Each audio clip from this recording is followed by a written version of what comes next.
Have you ever wondered if you have family out in the world that you're unaware of, like a long lost cousin or maybe a sibling? Tonight's story is about a woman named Amelia who thought she finally found family after taking a DNA test. But it turns out she may have found something that would actually ruin her life. So grab a blanket, maybe a snack, and get settled in for tonight's Midnight Confessions Stories from the Dark. When my mom died unexpectedly last year, I found out very quickly how small my world actually was. I'm an only child.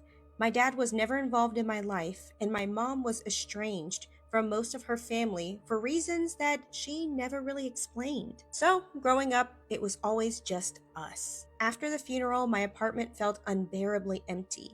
I would catch myself reaching for my phone to text her about random things before remembering that there was no one left to text anymore. For weeks, I barely slept. I stopped cooking. I stopped answering calls from friends. Most nights, I just sat on my couch with the TV on for background noise because silence started making me anxious. One night around 2 in the morning, I saw an ad for one of those DNA testing kits. I don't even know why I ordered it. I think I was holding out hope that someone connected to me still existed somewhere. A few weeks later, I mailed the sample in and forgot about it until I got an email saying that my results were ready. I logged into the website expecting vague ancestry percentages and maybe a distant third cousin in another state. Instead, the results said that I had a close family match. Her name was Naomi Whitaker, and she was listed as my first cousin. The percentage shared between us was unusually high,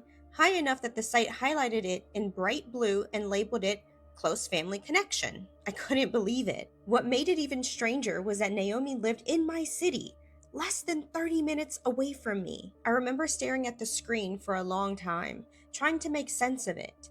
My mom had never mentioned having a sibling. From what I knew, she too was an only child.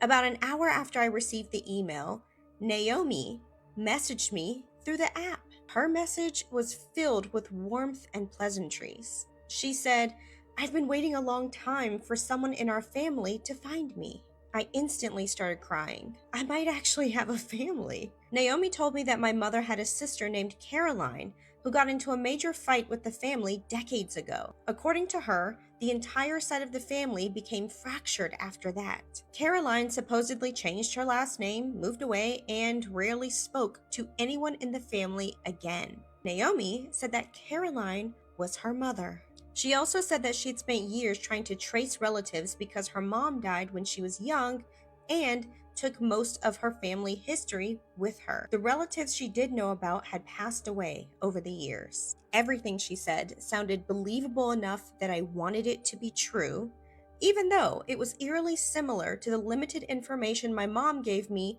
about how she ended up out on her own. Naomi and I agreed to meet up for coffee that weekend. The first thing I noticed about Naomi was how familiar she felt. While she didn't look exactly like my mom, she had some of her features. Same dark brown hair, same slightly crooked smile, even the same tiny freckle on her left forearm near her wrist.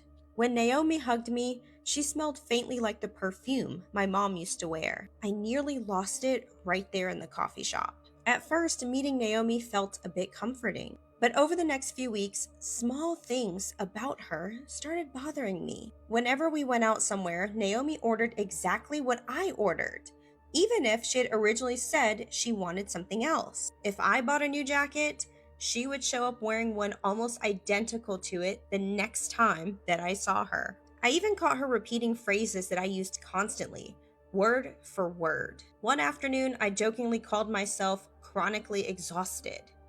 And 2 days later, I heard Naomi say the exact phrase to a waiter in the exact same tone.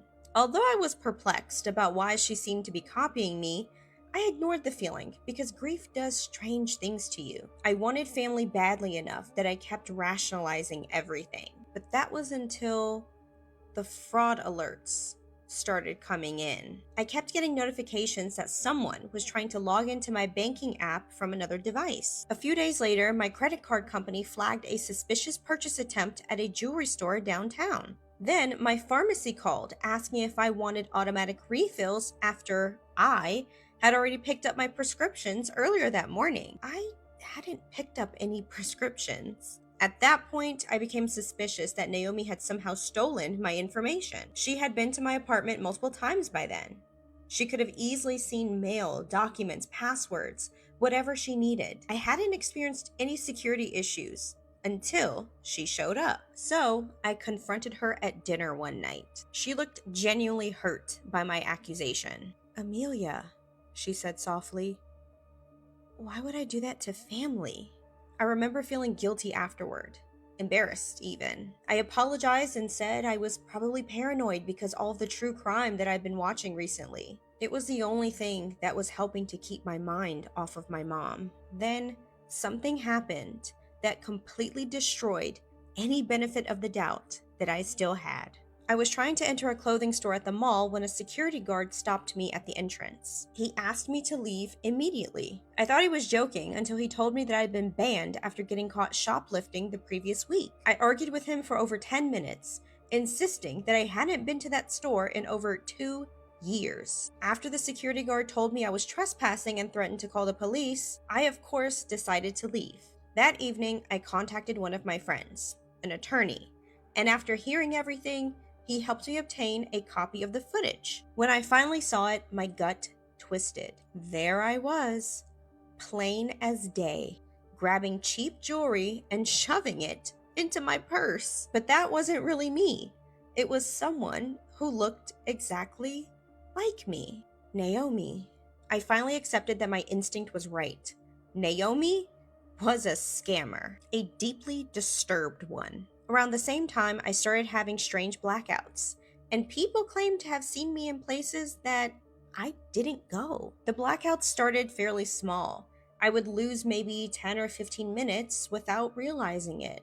Then, one afternoon, I woke up sitting in my parked car outside a grocery store almost 40 minutes from my apartment. I had no memory of driving there. That following Monday morning, a coworker asked me if I was feeling better after the Friday night happy hour. I told her I hadn't gone to the happy hour. She laughed and said, "Yes, you did. You carpooled with Jared and Raina right after work. I literally saw you." Well, that was impossible because I wasn't there after work. I got dizzy after lunch that day and went straight home. I guess I fell asleep as soon as I got home because I woke up almost 24 hours later with no recollection of how I got there. What I did remember was the hyper-realistic dream I had that night and almost every night since then. They felt so vivid that calling them dreams doesn't even feel accurate. Every time I would see myself lying asleep in bed from various corners of my bedroom. I could move and think, but I couldn't get back into my body no matter how hard I tried. Then I would see that version of me stand up from the bed and start getting ready for the day. Only something about that version of me felt unnatural. I finally realized why. I was looking at Naomi wearing me like clothing. I started sleeping with every light in my apartment turned on because the dreams just became unbearable. The memory gaps became worse as entire afternoons disappeared. Finally, one morning, I woke up to another email from the DNA testing company. It said, "Your results are now available." I thought it was some kind of duplicate notification, but I decided to log into my account anyway. When I did, the first thing I noticed was that I had no familial matches. There was no Naomi. I called customer service immediately. After almost an hour on hold, a representative told me there had never been a Naomi Whitaker connected to my account. I started shaking so badly, I almost dropped the phone. But I still had screenshots. I emailed them to the representative while we were still talking. After putting me on hold again to review the screenshots, the representative came back and told me the screenshots did not match their interface formatting. Then she asked if I was sure that I had used their website. That's all I needed to hear. I hung up with her and called the police to report Naomi for identity theft. At least, I thought I did. I called the police station back a week later to check on the status of my report, only to find that they had no record of my call. Apparently, I had dreamed the entire interaction. I couldn't even make sense of what was reality anymore. After that, things escalated quickly. I was scrolling through Naomi's social media at 3 in the morning because I had become obsessed with proving that she was impersonating me somehow. I saw a photo she had uploaded just a few hours earlier. She was standing in my apartment, wearing my gray sweatshirt, holding my coffee mug, and smiling as if there was nothing weird about what she was doing. I remember staring at the picture until my vision blurred because I had absolutely no memory of it being taken. I finally snapped and drove straight to Naomi's apartment. I remember pounding on her door so hard my hands hurt. When she opened the door, she looked calm. Not how I'd expect a person to be after being awakened by someone banging on the door in the middle of the night. She smiled briefly and stepped aside to let me in before I even said anything. The apartment had a strange, familiar scent, like my mom's perfume mixed with a tinge of old building. I looked around and I almost passed out when I saw the photographs. Dozens of framed family photos lined the walls. Naomi was in all of them, standing next to my mother, standing inside my childhood home. I felt physically sick. Naomi looked at me and said very quietly, "I am a part of you. Thank you for inviting me into your life." I demanded she tell me who she really was and what she wanted with me. She just smiled, almost sympathetically, like she pitied me. I don't remember leaving the apartment after that. There are entire days now that I can't account for. Sometimes I wake up and genuinely struggle to remember details about my own childhood. I started keeping a journal of every day and every account where someone mistook me for Naomi, because lately, when people look at me, there's always this brief moment of hesitation on their faces, like they're trying to remember who I'm supposed to be. And honestly, I'm starting to forget too.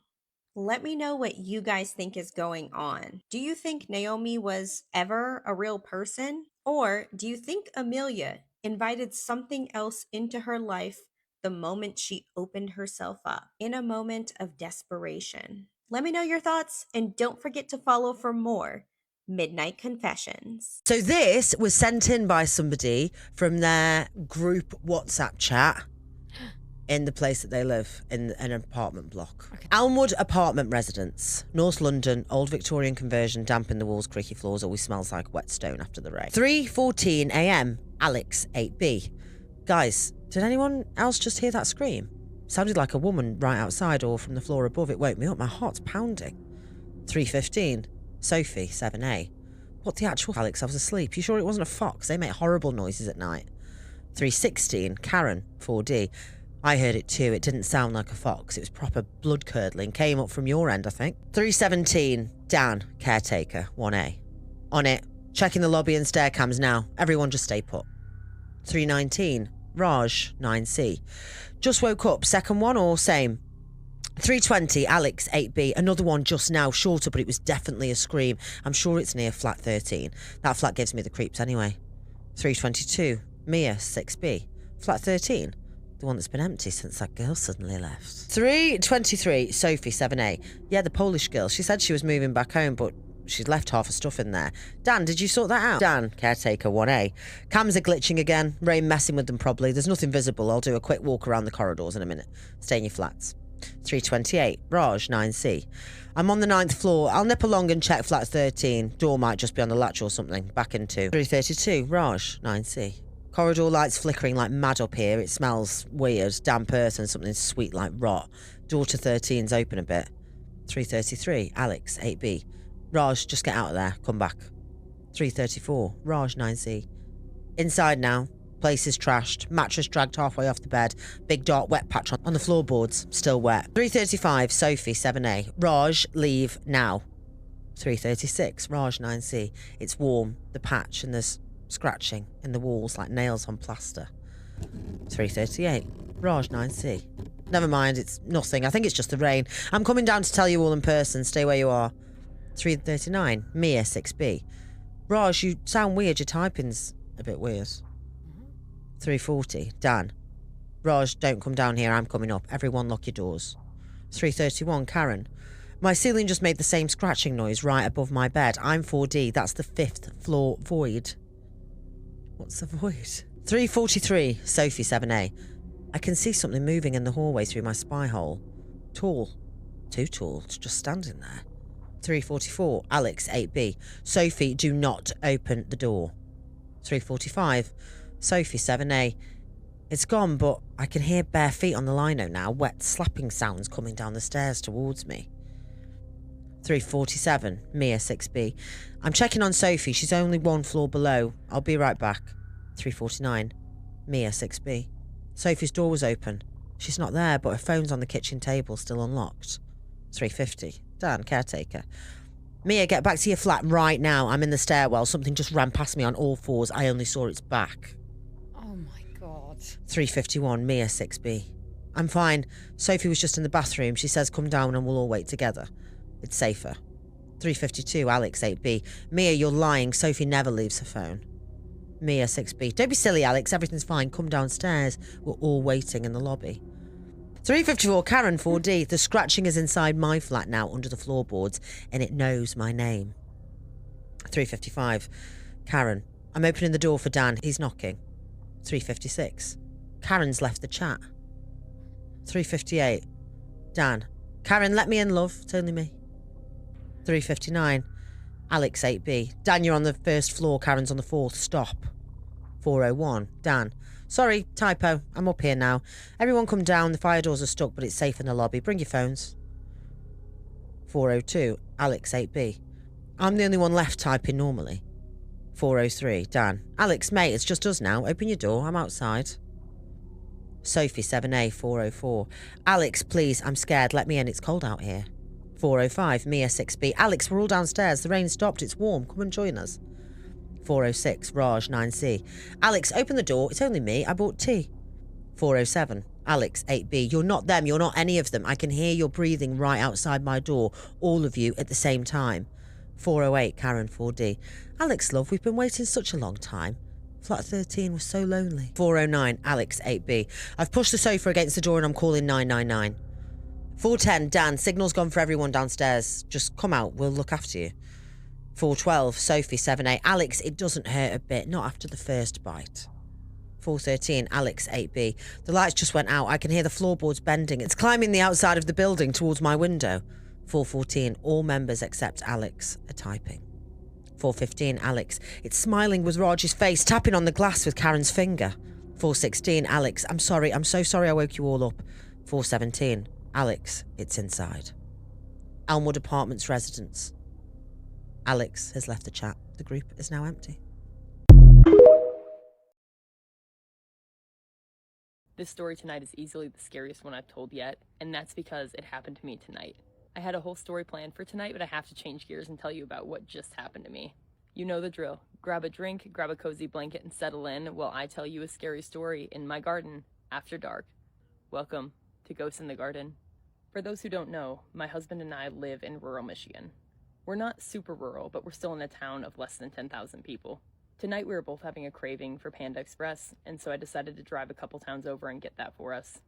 The drive there was uneventful. I drive on back roads that are one way in each direction, 55 miles an hour, and usually surrounded by forest and farmland. I got our food, I got back in the car, and I started my trek home. The drive was only about 15 to 20 minutes depending on how fast I went, so it's not a big deal. I don't drive a large car, but I don't drive a small car either. It's a mid-sized SUV, brand new. The only new car I've ever owned in my life. I was driving as I usually do.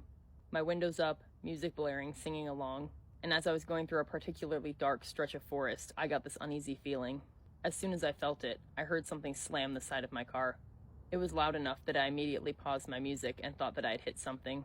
But I realized I'd seen nothing in the road, and nothing hit the front of my car. It was a very loud, audible bang on the side of my car next to the driver's side door. It sounded as if someone had come up and taken both hands and slammed them on the side of the car. At first, I tried to rationalize it and figured that something that was in the back of my car had just fallen. I have a couple cases of canning jars in the back as canning season is quickly approaching. But as quick as that thought showed up in my mind, I realized canning jars falling would have sounded like falling glass, not like someone hitting the outside of my car. I was only about 10 minutes from home, and so I sped up a bit and kept driving. I couldn't shake the eerie feeling the whole drive home, but nothing else notable happened other than almost hitting a deer a couple minutes from my door. As I pulled onto my street, I felt relieved. I pulled into the driveway, turned the car off, and quietly exited the car as to not wake up our son, and started walking up to the front of the house. At this point, it was very dark outside, almost 10:30 p.m. We have street lights on our street, but they are not very bright, and the only light as I walked up was our porch light. As I stepped onto the porch, I heard my husband call for me from out in the driveway. I heard him just say, "Hey babe," as he always does when he greets me. I turned to answer him, looking into the driveway, but I didn't see anyone there. At that point, I was a bit creeped out because I realized while the voice sounded identical to his, it had a very flat tone. It didn't have the usual human inflection, and it sounded almost robotic. At that point, I opened the front door and quickly went inside, shutting it behind me, and as I turned around, I see my husband walk out of the kitchen, saying, "Hey babe," as he always does when I get home. I felt the hair on the back of my neck stand up, and I told him that I thought he was outside. He said he'd been inside all along, washing dishes in the sink. The way our house is laid out, the only way he could have gotten from the driveway back to the kitchen would be going through the garage, and I would have heard the garage door open. Thoroughly unnerved, we sat down and ate dinner while I told him about the sound on my car. He couldn't give me an explanation to what it could have been. And then, of course, he jokingly asked me if I was going to tell you guys this story. I told him yes, and he laughed and said, "Good luck out in the garden." If any of you have encountered something like this, I would absolutely love to hear what you have to say. Do you think the sound on the side of my car and that voice were related? I don't know if you can feel how nervous I am sitting out here right now in the dark alone, but I am going to head back inside now, and please let me know in the comments what you think that was. If you have your own story, please send it over to me. I would love to read it, and I will join you next time out in my garden after dark for another scary story. Bye. What would you do if a secondhand baby monitor connected to a room in your house that doesn't exist? This is Scared with Jess, and today's story is about what the baby monitor kept showing behind my daughter's wall. The first time it happened, I thought the monitor had connected to someone else's camera. I had bought it used from a woman online because the one I had stopped charging. She gave me one camera and one monitor and all the power cords. She said everything worked fine, so I set the camera up in my daughter's bedroom, connected it to the screen, and tested it before bed. And there was only one camera. That's important. The monitor showed my daughter's crib and the chair beside it and part of the closet door. Everything looked normal. A few hours later, I woke up because the monitor made a beeping sound on my nightstand. And when I checked it, the screen didn't show my daughter's room anymore. At the top, it said, "Camera 2. The room on the screen was small and unfinished, and there was old wallpaper on one wall, bare wood on the others, and a chair sitting in the middle of the floor. There was no window, no light fixture, and no door that I could see. The picture was grainy, but the camera seemed to be mounted up high in one corner. For a second, I thought maybe the woman who sold it to me had forgotten to disconnect another camera. Maybe the monitor was reaching something in her house. I pressed the button to switch back to camera 1, and my daughter was asleep in her crib. I checked camera 2 again, and the little room was still there. Nothing moved.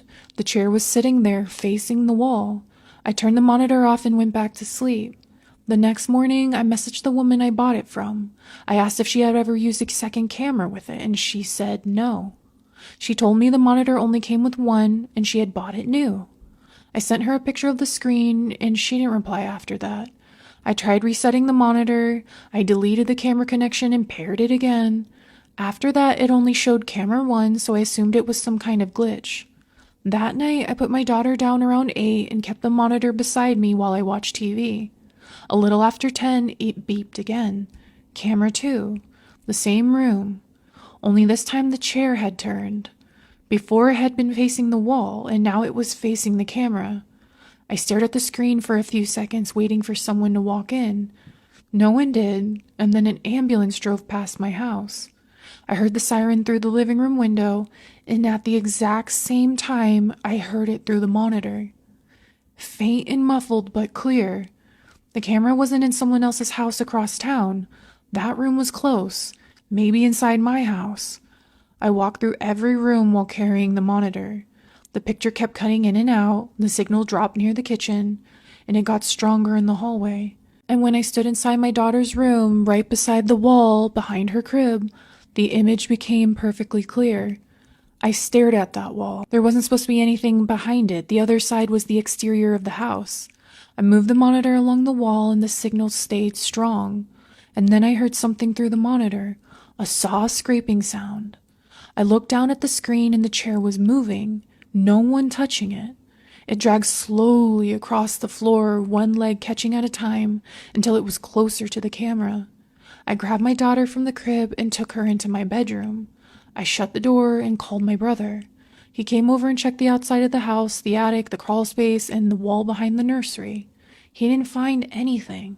He thought the monitor was connecting to a neighbor's house and the matching siren was a coincidence. I wanted to believe him. I stopped using the monitor that night. I unplugged the camera in the nursery and put both pieces on my kitchen counter.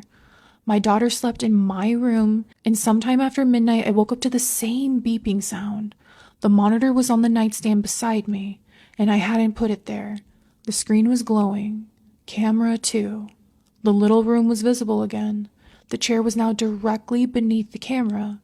I could only see the top of it, and then something pale reached into view and wrapped its fingers around the back of the chair. The hand stayed there for a few seconds, and then it pulled the chair out of frame. I heard a knock from inside the wall behind my bed. 3 slow knocks. I unplugged the monitor, and the screen stayed on. The room was still there, but now it was empty, and the chair was gone. I picked up my daughter and left without going back into the nursery. I stayed with my brother that night, and the next morning I threw the monitor away and started looking for another place to live. Nobody I've told believes there was a room inside that wall, and I don't know where the camera was. I just know that when the chair disappeared from the screen, something started knocking from inside my bedroom. Anyway, good luck sleeping tonight. This is one of the most wild glitch in the Matrix stories or parallel universe stories I have ever read.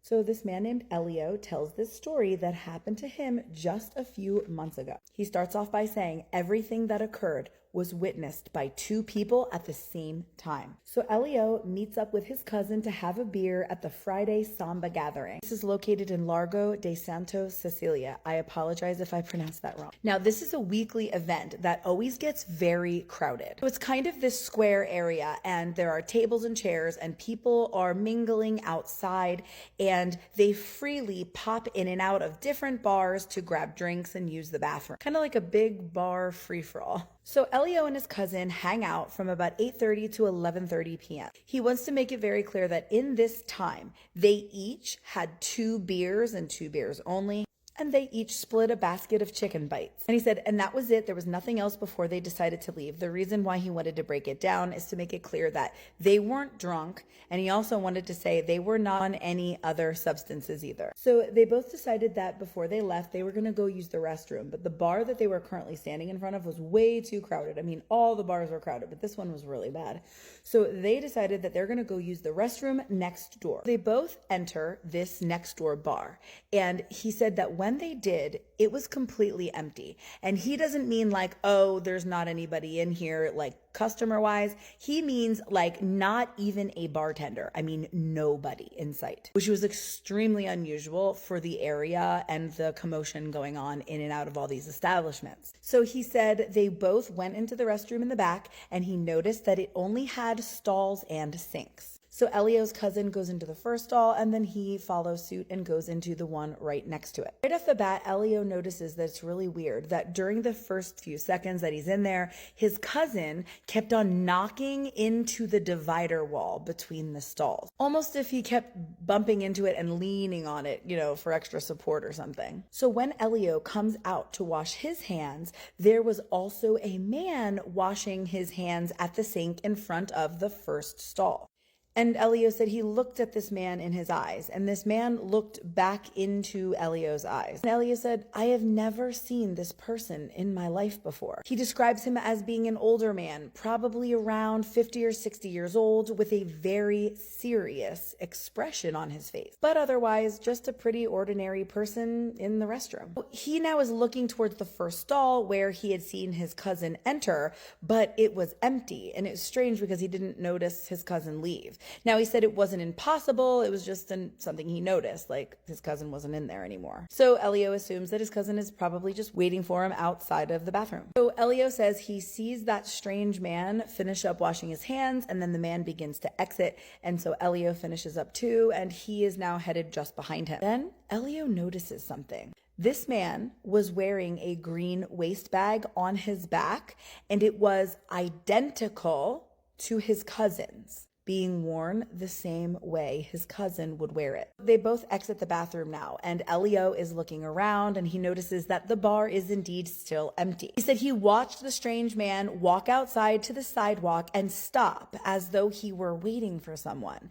And Elio also walked out to the sidewalk and once again stopped beside this person. And despite having no idea who this was, Elio said that they both once again made complete eye contact, but it was like there was no recognition by either person. Like they did not know who each other was. So Elio is looking around outside now for his cousin, and he is not seeing him. He also mentions that since he left the bar, there were now lots of people on the sidewalk, and he walked around a bit looking for him, but nothing. And then he says to himself, this is impossible. Maybe he's back in the restroom. Maybe I missed him. He's got to be in the bathroom. So Elio goes back into the bar to look for his cousin. As Elio walked to the restroom, while the bar was completely empty, he felt his phone vibrate and he saw it was his cousin calling. So obviously Elio answers immediately and he's asking where he was. And guys, this is where it gets freaking crazy. So as Elio's cousin is explaining or begins to explain to Elio on the phone,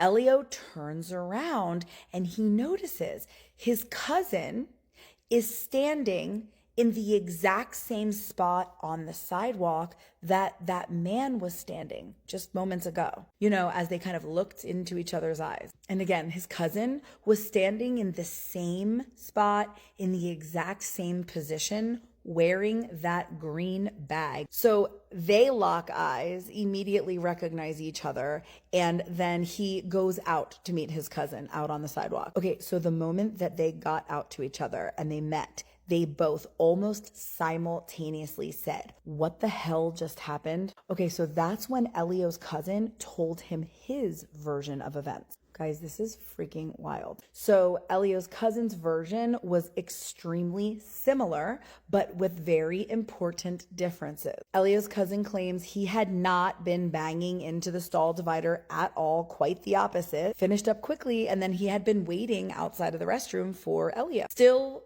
inside that empty bar, and he said he had been standing out there for about 10 minutes. And here's where it gets even crazier. So while Elio's cousin was in that bar, he also bumped into a strange man while washing his hands. However, he said that the man wasn't just older, his face was completely deformed. And in his words, he had incredibly heavy energy. He said it was almost as though he wanted to hurt someone. He said that he saw the strange man following him, being Elio's cousin, out of the bar. And Elio's cousin says, and I recognized that the clothing that this strange deformed man was wearing was almost exactly like Elio's. Elio says, just like I recognized the weird guy wearing that same green bag, well, Elio's cousin recognized him in that same t-shirt. And it just keeps going. When he saw the deformed man walk back into the bar, he decided to call Elio. And according to him, he then witnessed almost a metamorphosis. As this man turned around, he saw changes in his posture, shape, and face. And by the time the figure fully turned around, it was Elio standing there. He said, after that, we simply met up and walked towards the house where we would both call an Uber. Everything was completely normal, as if nothing had happened. Elio says that he and his cousin are very skeptical people. He told Elio that he spent days afterwards feeling genuinely terrified, and he still has no reasonable explanation for what could have happened. So what do you think? Is this just a simple glitch? Is this a jump into an alternate reality or parallel universe? It's freaking wild and I love it. I am so here for it. All right, drop your thoughts in the comments, and if you have your own glitch story, you gotta share it. If you're interested in my Creepy Storytime merch, check out that LINK in the bio, and if you're new here, definitely follow for more Creepy Storytime. The haunted house I grew up in is something straight out of a horror movie. If you're new here, my name is Casey, and this is my series where I talk about the haunted historical home I grew up in.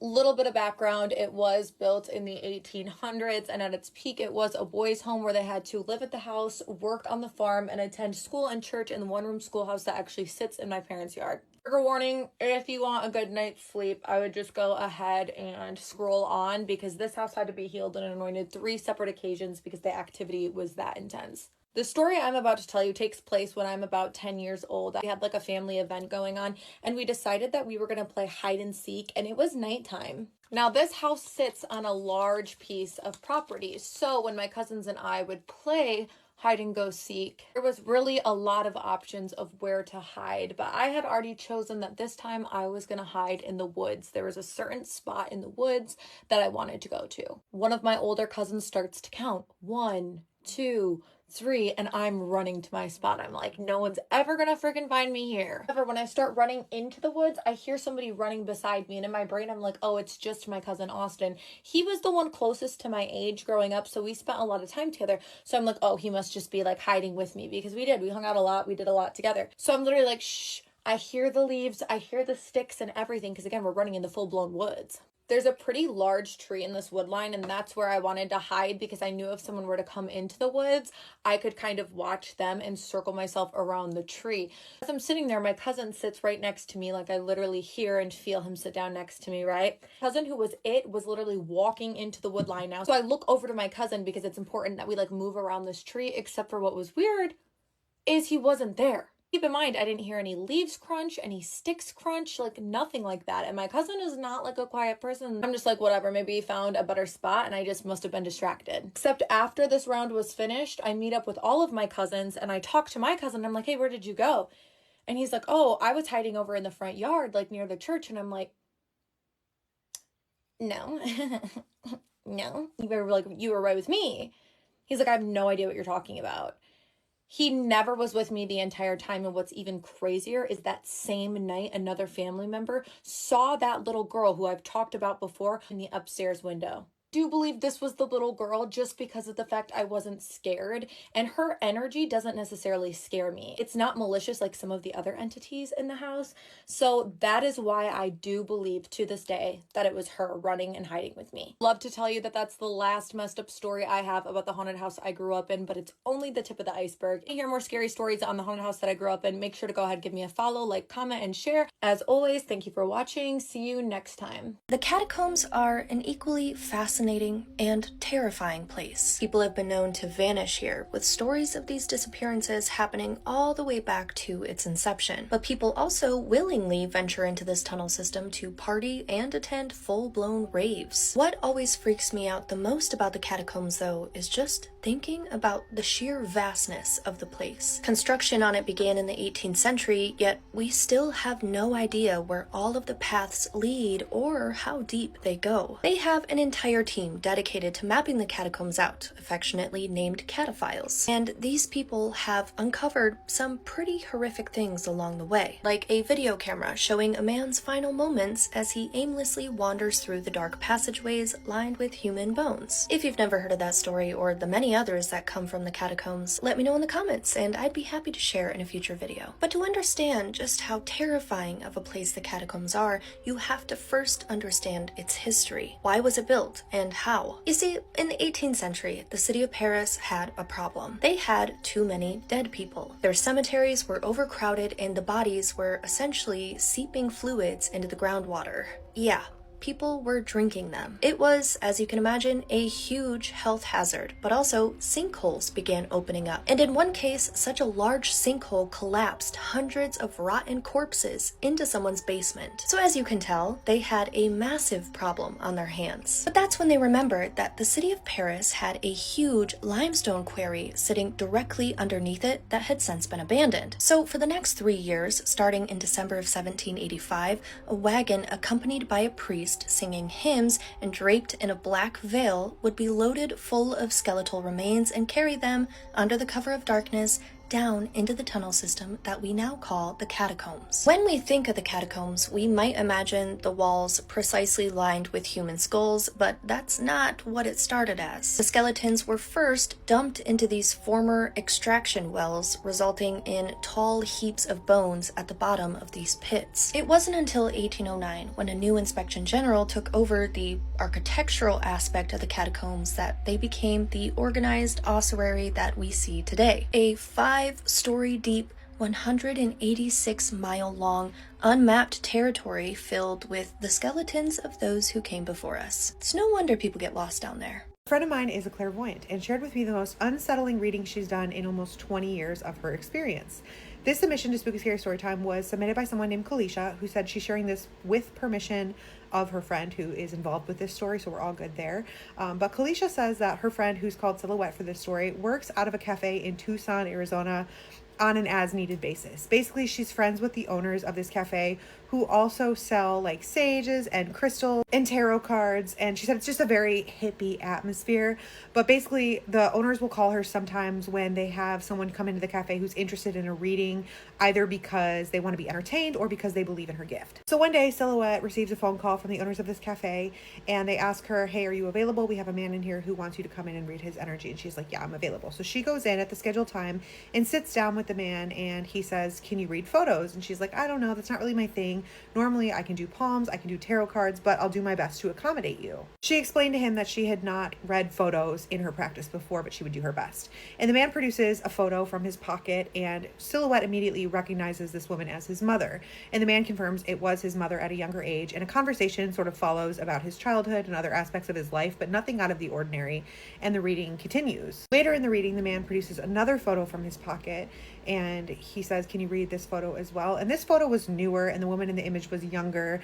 And he said, can you read this? Does the woman in the image have feelings for me? And Silhouette tells Kalisha at this point, when she looked at the image, she started downloading all of this energy about this woman having like a sordid past, and she's alive, but she's scared. She has this life that she can't escape, and she feels like the woman in the photo is afraid of the man who is showing her photo. But she also had this overwhelming sensation that if she told the man that the woman was afraid of him, that he would harm her. And she knew that he was asking if the woman had like romantic feelings toward him. So she tells the man, yes, she has feelings for you, because in her mind, she had answered the question. She just omitted part of what this woman was feeling toward the man, because she knew that this woman felt like this man was dangerous. And that's when she started getting the sensation that the reason that the man was there was not so that she could read the photos, but it was to see if she could really read what he did for a living.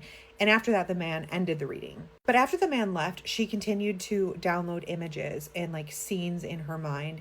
And she was so unsettled by it that she instructed the owners of the cafe that if he came back, they were to call a different reader. She didn't want to have anything to do with this man, and she felt like the reading that she had done was some sort of game to him. She told Kalisha that she knew somehow that he was involved with criminal activity, and the scenes that were coming to mind were horrific, and he just gave her a horrible feeling. But a few weeks later, he returned to the cafe and he asked for Silhouette specifically. And so the owners called her and they were like, hey, we know you didn't want anything to do with this man, but he's asking specifically for you. Are you available?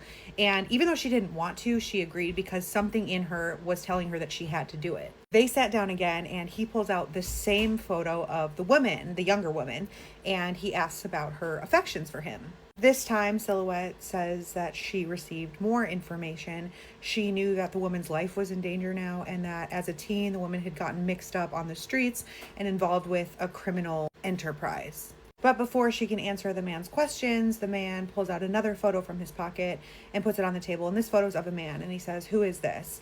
And Silhouette says that is her former husband. And she knew that the woman and the man had been married at a certain point, and the man was also involved in this enterprise, and that they had had a son together, but that the woman was later discarded. The man says, yeah, that's all right, but does she have feelings for the man in the photo, or does she have feelings for me? And Silhouette says she has no feelings for the man in the photo, she has feelings for you. Silhouette then says that she started getting more images flooding her psyche, and she could see that this man worked for the Enterprise as the garbage collector, and his job was to clean up messes, but that he would self-inflate with these false senses of relationships with the victims before he disposed of them. And she focused very hard trying to figure out a way to find a resolution in all of this, but she kept getting the sensation that this woman's fate was sealed. The man says, but you're sure she has feelings for me? And Silhouette says, yeah, she doesn't feel anything for the man in the photo. And the man ended the reading. A month later, he returned to the cafe, and the owners called her again. And again, he was adamant that he wanted her to do his reading. Intuition told her it was necessary, and she begrudgingly agreed. And she goes to meet this man, and this time he produces a new photo of a new woman. We'll call her Amy.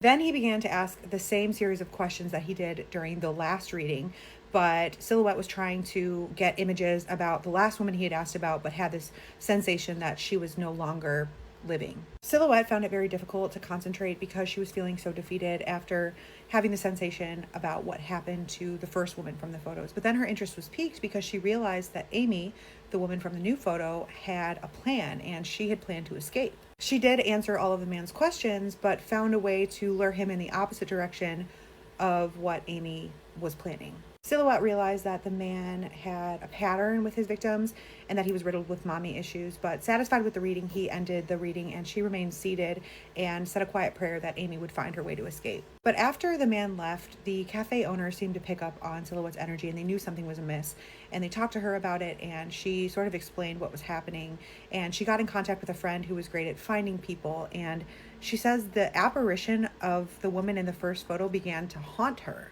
And even though she didn't know the woman's name or exactly where she was from, she decided to try and help her. And the apparition then gave her a date. And she and her friend began searching for records of a missing person with the month and the day, but they were unable to find anything. And then the apparition in her mind gave her a year. Within 20 minutes, she and her friend found this woman's bio information on a missing persons website. She disappeared from Phoenix, Arizona in 1995, and Kalisha did give me the exact date, but I don't want to go into details because, again, this is a secondhand account. And then Silhouette told Kalisha the apparition began to direct her to a park off of I-10 in Arizona and show her where mass graves were located. She said she was stunned and speechless, and she had not signed up for this. She was not a television clairvoyant. This was not something that she was used to. She was thoroughly freaked out, and she told Kalisha that basically while nurses have specialties, so do clairvoyants and other people with gifts, and crime solving was not hers. But she then used a technique to contact a psychic in Tucson who does help police, and they were able to locate over 250 buried people. Kalisha did include the name of the cafe, but I'm gonna also leave that out because she said they eventually closed because they were concerned for their safety after all of this happened, as there was a criminal enterprise linked to this story. I don't know how the owners of this cafe feel about this story being shared, which is why I'm omitting so many details, but let me know your thoughts. And if you have a spooky scary story time or something that you think no one would believe, or that's something that still leaves you unsettled, please send it in. We would love to hear it. There's a particular set of rules that you must remember if you are to camp alone. Now, the first rule of camping alone is never set up your tent at night, because this is when you are the most vulnerable, and you cannot keep focus on what's behind you, what's around you, because you're focused on putting up the tent. The second rule is always have a fire going. No matter what time of day it is, always keep that fire going and keep it nice and bright and tall. The third rule that you must remember if you're camping alone is when you go in your tent at night, make sure it is completely sealed up. No holes, make sure everything is zipped and closed, because it's believed that stuff can even come in through the tiniest of cracks. Now, the fourth rule, when you are camping alone, you should never make noise at night. You should never whistle. You should never sing. You should try and keep it quiet as possible. Now, the fifth rule, which is the most important, is always have some sort of entertainment. Keep yourself occupied. Have some music. Have an audiobook. but never let yourself start to wander and let your mind go, because that's when you are the most vulnerable. Now, there was this man named Jonathan. Jonathan decided he was going to go camping alone up in the Rocky Mountains. So he heads up to the spot, and he sets up his tent and gets his campsite ready. And he said he just remembered that, there were all these sounds of wildlife and the wind blowing, and it was just very peaceful and sort of like musical. And he said, he had his dog with him, and they sat around the fire for a bit, and it started to get late, so he decided to go into his tent. So as he goes in his tent, his dog lays over to the side of him, and soon he begins to doze off. Well, at some point in time in the night, he awakes to something shaking his tent. And he said he could hear this voice saying, "Please come out of the tent. Like, I need help. Help me, please. Get out of the tent. Help me." And so he's like, what's going on? Like, what's going on? So he goes to the zipper, he unzips the tent, and he goes outside. But when he gets out of the tent, there's nobody around. It's just completely quiet.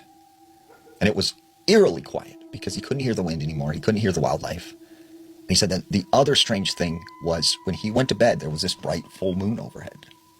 But as he looked up in the sky, the moon was gone. There wasn't any clouds. It was a completely clear night. But the moon somehow had disappeared. So this kind of freaked him out a little bit. He goes back inside his tent and he zips up the zipper. Well, he lays down, and he said, his dog would come to the side of him or would lay by his feet, and that always made him feel a little better. So he said, he started to kind of doze off again.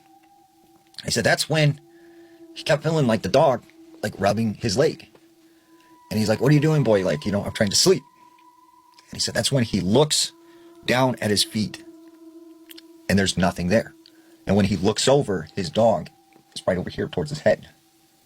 So he is like, what's going on? Like, was there an animal or something? He unzips the tent, he goes outside, said, there was nothing out there. As he got ready to go back in his tent, he said he started to see these shadows. He said he could see figures that looked like they were tall, skinny, kind of lanky. They almost looked like they were crawling around amongst the trees. They were all around him. So he hurried up, got back inside his tent, and he zips it up. And he just said, he's just sitting there with his dog.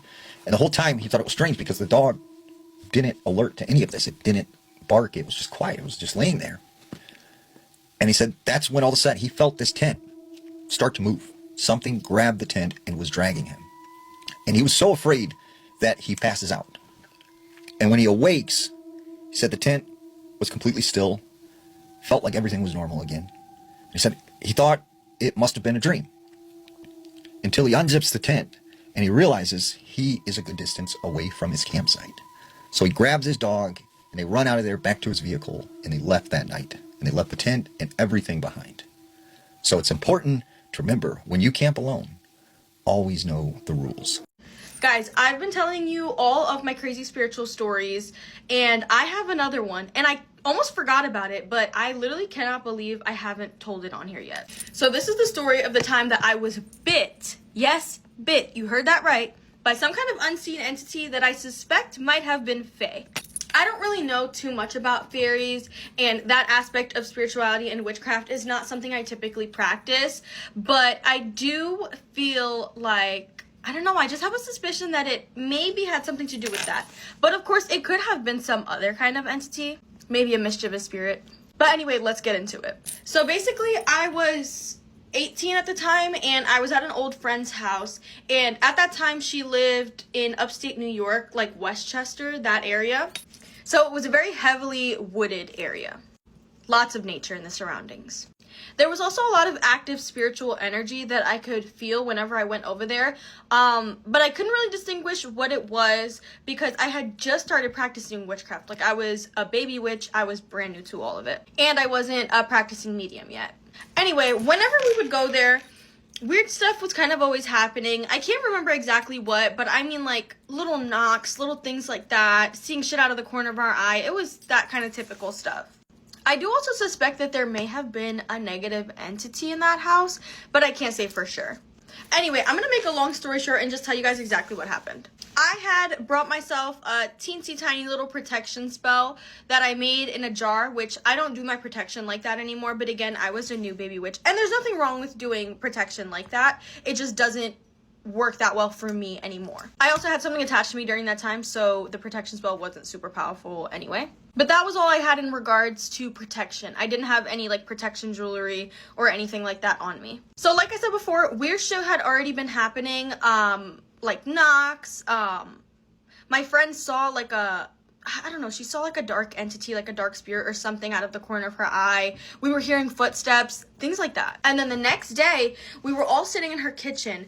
It was broad daylight when this happened. We were sitting in her kitchen. She had like an island in the middle of the kitchen and those like high stools that you could sit on. And we were literally just chilling there. I don't even remember what we were talking about. But all of a sudden, I got this like sharp pinching pain on my thigh, like right here. It almost felt like something bit me, but I don't want to say like, at that point, I didn't think it was like an entity or anything like that, but it felt like maybe like a bug or something had bit me. And I had these really like loose like hippie pants on at the time, so I was able to like grab my pants from the bottom and easily roll up the leg. My ex was sitting next to me on my right, and then my ex-best friend was sitting next to me on my left. So obviously these are people I don't talk to anymore, but they were both witnesses to this. So I pulled on my pants and I see like a child-size bite mark on my leg. But it was a very small bite mark, but it was also very clearly like a bite mark, like almost like a human looking bite mark. I had to blink a couple times and just process what I was seeing. And even though the bite mark was small, it was there so clearly. And my ex was sitting next to me, closest to me, and he saw it too. It was so obvious to the point where I turned to him and I was like, "Did you do that?" Even though I felt it happen in the moment. Like, I don't know. I was just looking for a logical explanation. Obviously, he said no. And then, this is the part that I could not believe.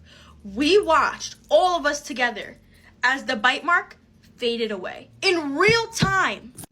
I felt it happen. I looked, I saw the mark, and then I watched as it faded away. When I tell you, that scared the shit out of me. And I started freaking out.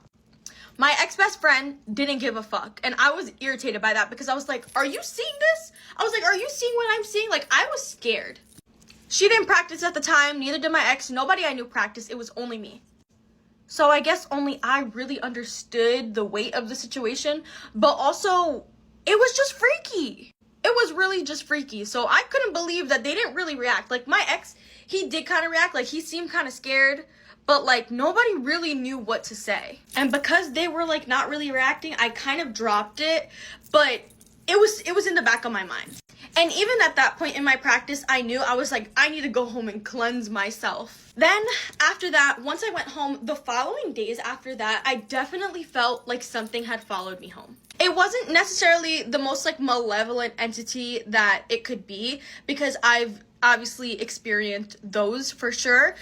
But it was definitely something mischievous. Like, my shit started to go missing, which is also why I suspected it might have been a fairy. To the point where I started, like, crashing out on my family. And I was like, "Why are you guys touching my stuff? I can't find anything." And they were like, "We're not. What are you talking about?" And then one day before work, I was looking for my deodorant. And I always left my deodorant in the same spot on my dresser. I never moved it. I always left it in the same spot. And it wasn't there. So I went to my family and I started bugging out. I started like freaking out on my brothers, talking to them like, "Oh, why did you take my deodorant? Blah, blah, blah." They were like, "We didn't. What are you talking about?"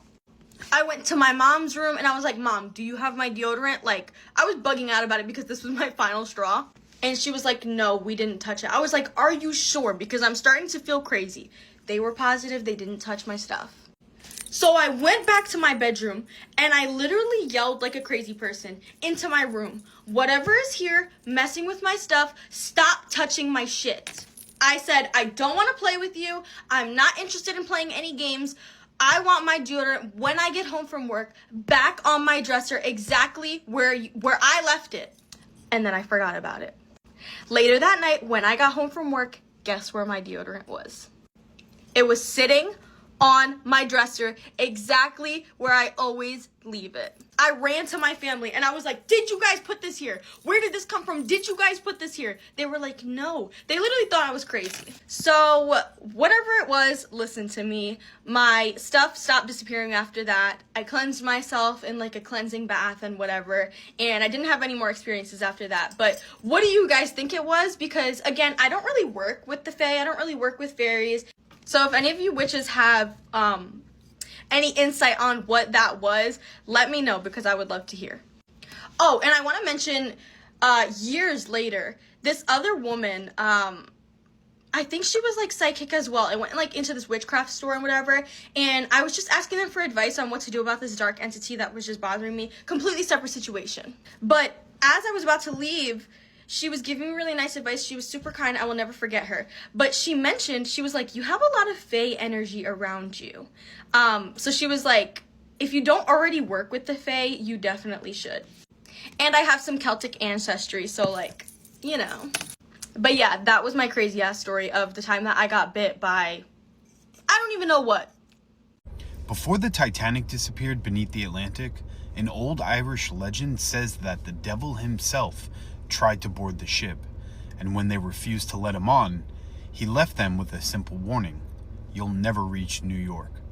Now, one of my favorite legends surrounding the Titanic is also one of the strangest, and it's a story that supposedly took place just days before the ship disappeared beneath the North Atlantic. Now, because according to an old Irish legend, before the Titanic began its final voyage across the ocean, the devil himself tried to board the ship. Now, I want to be clear right from the beginning. This is folklore, all right? I haven't found enough historical evidence to present this as established fact. So just enjoy the story. But what makes the story so much more fascinating is that it's connected to a very real place on a very real day during the Titanic's final stop just before sailing into the open Atlantic. It was April 11th, 1912. The RMS Titanic had arrived off the coast of Queenstown, Ireland, known today as Cobh. Now, this would be her final port of call just before beginning the long journey west toward New York City. And because the harbor was too shallow for the massive ocean liner to dock directly at the pier, smaller tender ships carried passengers out across the water to board the Titanic. And according to legend, somewhere among those passengers appeared a man dressed in entirely black. No one seemed to know who he was or really where he came from. He didn't have any family with him or anything. He was just by himself. And some versions of the story describe him as unusually tall, thin, and almost sinister looking. There was something about his face that made people uncomfortable and remember him. Something about the way that he carried himself that just didn't seem quite human. And then, according to darker versions of the legend, someone looked down and noticed at his feet something was very wrong with them. And what exactly they supposedly saw changes depending on, really, who tells the story. But the rumor spread that this wasn't a man at all, but in fact, it was the devil himself. For reasons that have been lost to time, the mysterious stranger was supposedly refused passage, and he would not be allowed to board the Titanic. And as the enormous ship began pulling away from the Irish coast and heading west towards the Atlantic, the figure in black supposedly stood out, watching them from behind. And then he shouted a final warning at the ship. He said, "You'll never reach New York." And then just 4 days later, the Titanic was at the bottom of the North Atlantic. Now again, this is where history and folklore become tangled together. We know for a fact that the Titanic made her final stop at Queenstown on April 11th in 1912. We know that she took on her final passengers right there before sailing west. And we know that 4 days later, during the night of April 14th and the early hours of April 15th, she struck an iceberg and disappeared beneath the freezing Atlantic. But the mysterious man in black, well, that's where history falls silent and legend begins to take over. because strangely enough, this isn't the only supernatural story surrounding the Titanic. Now, let's not get into whether the Titanic was really sunk by an iceberg or for other reasons. We'll save that for another day. But in the years following the disaster, stories emerged passengers who supposedly had terrible premonitions before boarding. Others spoke of strange dreams and warnings. Some even claimed that the Titanic was doomed before she even left Europe. Now, maybe these stories were simply created afterward by people trying to make sense of a tragedy so enormous that it almost seemed impossible to comprehend. Or maybe the man in black was just that, a man. Someone whose identity was lost to history, whose strange appearance slowly transformed through decades of retelling the story into something supernatural. It happens. But there's something haunting about imagining that final day in Ireland. The Titanic sitting majestically offshore, passengers being ferried across the water, families waving goodbye from the Irish coast, having no idea that they were watching the ship sail toward history. And somewhere among them was a mysterious figure dressed in entirely black, standing silently at the water's edge, watching the Titanic disappear into the Atlantic. Now, knowing somehow that she would never reach New York. Let me know what you guys think in the comments and if you've heard about this before.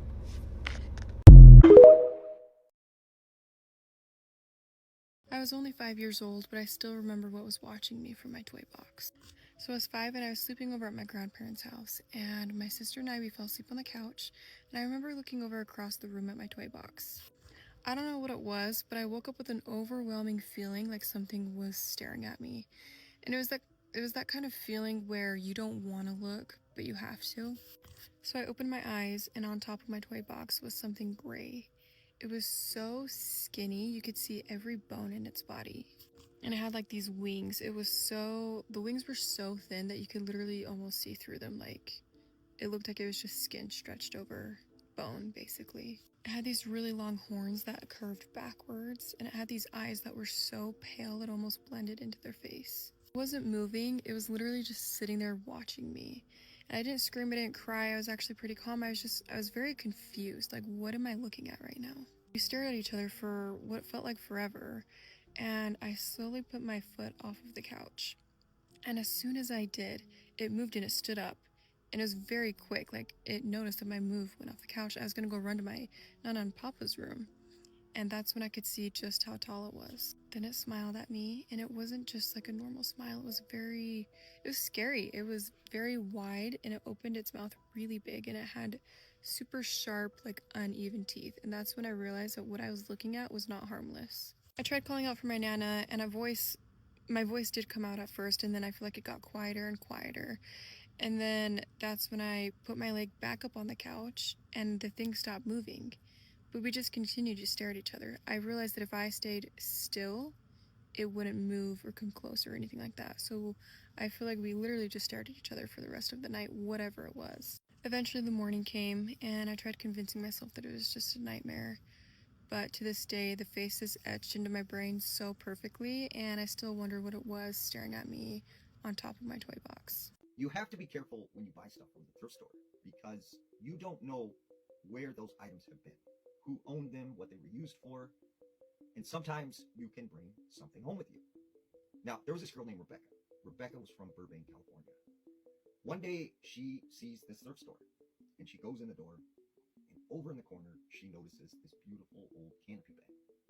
And instantly, she says, I have to have this bed. So she buys it, and she brings it home.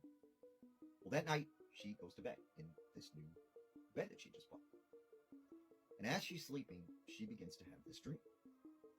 And in this dream, she sees this man in a flannel shirt and jeans, and these boots, and this big, thick, gray beard. And this man begins to grab her by the arms, and he begins to scratch her, and basically thrash her against the bed.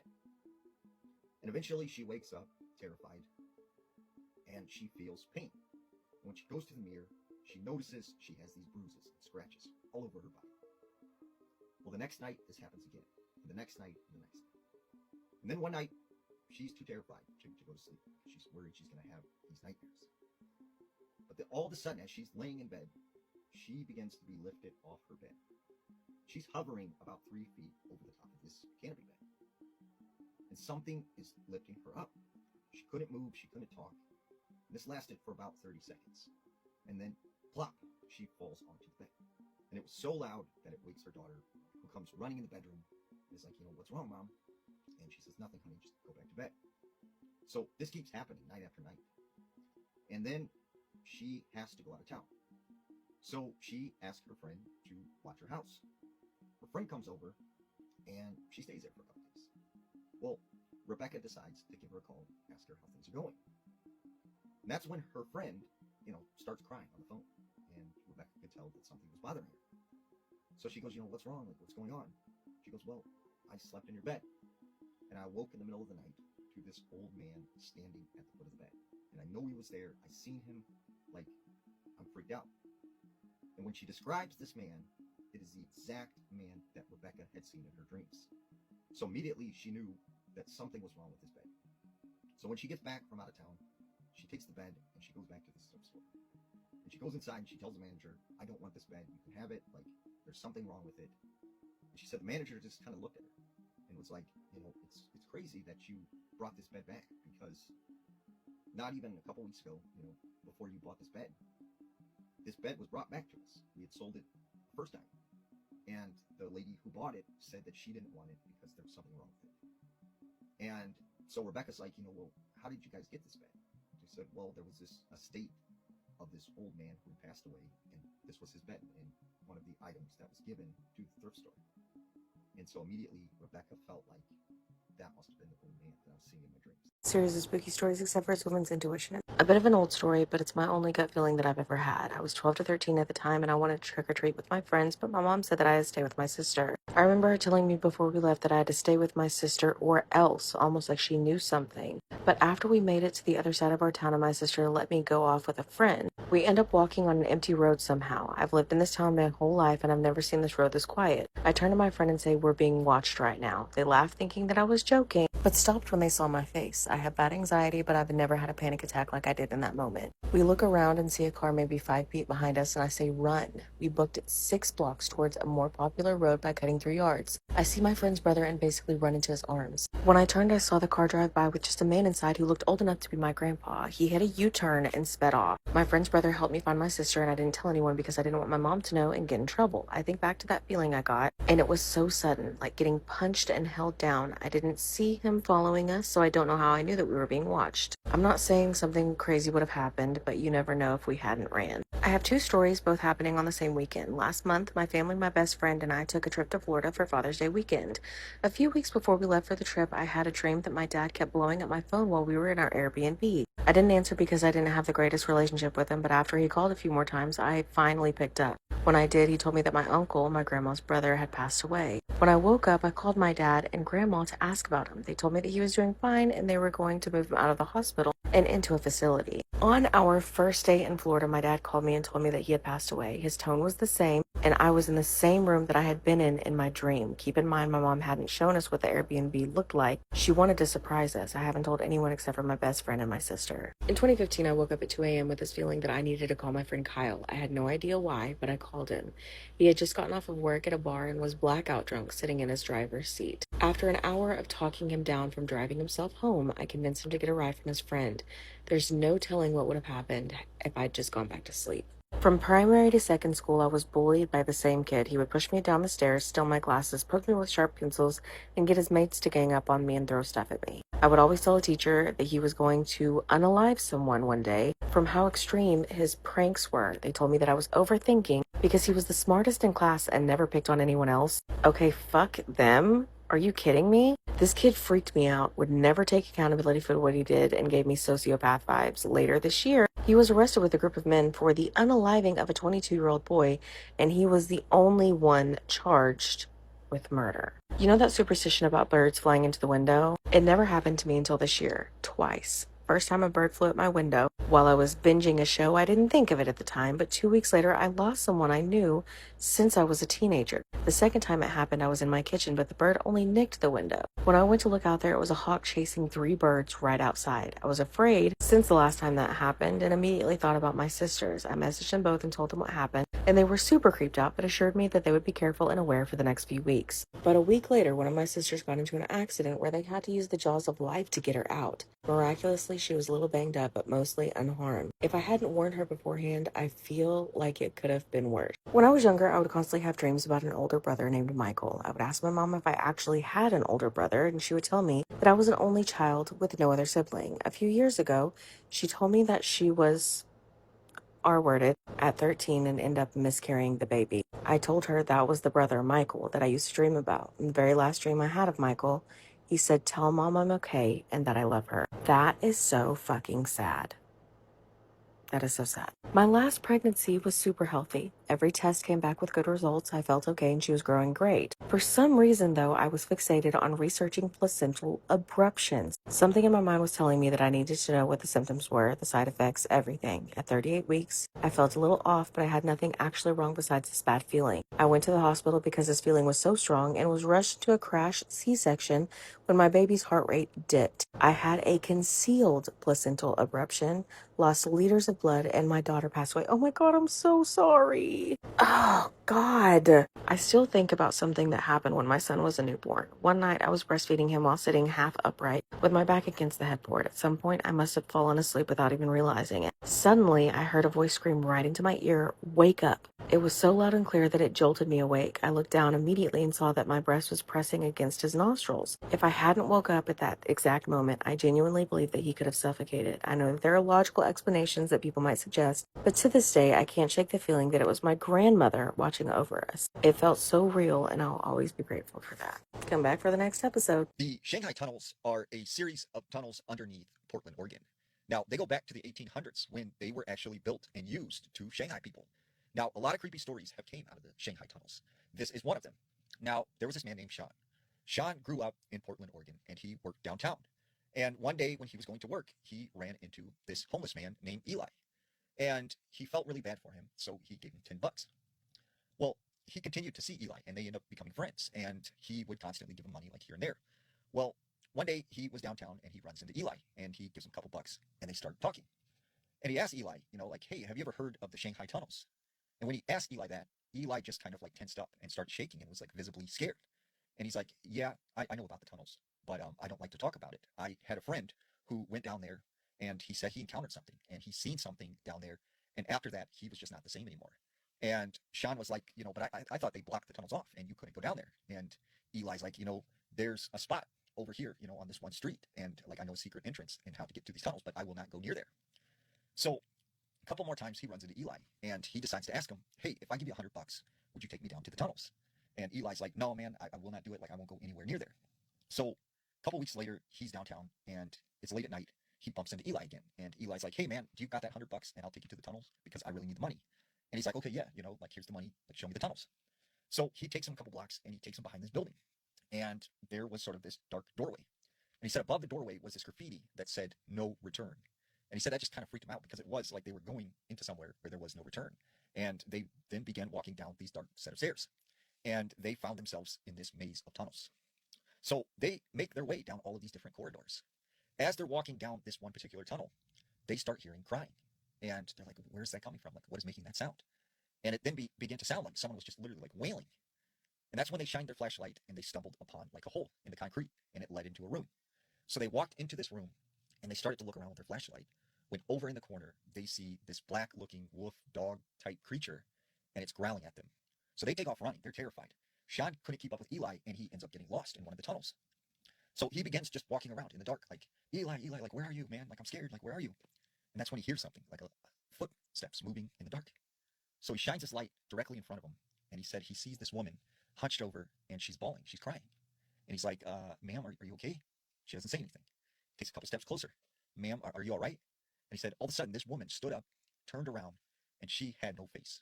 And this terrified him, so he took off running again, and he's like screaming and stuff. Eventually, he thinks he sees the shadow of his friend Eli. So he's like, "Eli, man, like, come on, let's get out of here. Like, I'm terrified. Come on, let's go." he said the shadow walked into like one of these chambers along the tunnel. So he walks over to this chamber and he goes in and he's like yelling for Eli. He looks around, there's no one in this chamber or room. He said that's when all of a sudden he felt a cold breath breathing on his neck, and he knew there was someone standing behind him. He slowly turns around, and he said standing there was what looked like this 1800s miner wearing some kind of lantern on his head, and he had a noose around his neck. And he just took off running as fast as he can. And eventually he did find his way out of these tunnels, and he was just like terrified.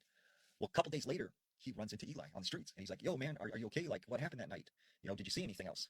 And Eli's like, what are you talking about, dude? Like, what's going on? And he's like, you know, the other day when we went to the tunnels, he's like, the tunnels, what are you talking about? I don't go to the tunnels. And he's like, no, we went down in the tunnels together, and we seen that like wolf thing. And he's like, you must be losing it, man, because I did not go down in the tunnels with you. Back in 2023 at 5 a.m., something broke into my room, and I still don't know what it was. So first I woke up to a strange noise. It almost sounded like books falling and being stepped on. I have books in my room, but it made no sense for them to rustle that much without anyone touching them. The sound was very unexpected, and all I could do was freeze in place and listen for a while. My bed had a blanket draped across it, clipped to the headboard top rail and footboard top rail. It's been like that for years, and it helps me feel safer at night. But because of this blanket, I couldn't see the room all around me. I heard something bang against the door, as if something rammed into it. Behind the door, I thought I heard a cough/gagging sound. It kind of sounded like my dog, so I whispered his name, but there was no response. I worked up the courage to peek through the blanket. My bedroom and closet doors were both closed. The room was still, and everything was where it should be. No sign of a disturbance. I put the blanket down and laid back to my previous position. After a few minutes, the book noises came back, along with what sounded small pitter-patters on the carpet. I also thought I heard something sniffling. A few minutes of this passed, and then something unthinkable happened. Something started poking through the blanket and into the side of my head. I remained frozen while it nudged me. I could kind of see it in my peripheral vision, but not clear enough. It seemed like a nose sniffling me. I don't think my heart had ever pounded that fast before.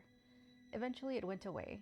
I stayed where I was for several minutes and checked the room again to see what had changed. Nothing. Absolutely nothing about the room was different. I heard objects falling over, but everything was in its normal position. There was no fur, damage, droppings, or any other sign of an animal intruder. Every door and window was closed, so there was no way anything living could have gotten in.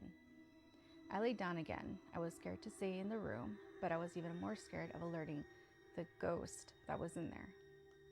After a couple of more minutes, I thought I heard something scratching and nibbling the surface underneath me, almost like the thing in my room was trying to get into my bed from the bottom.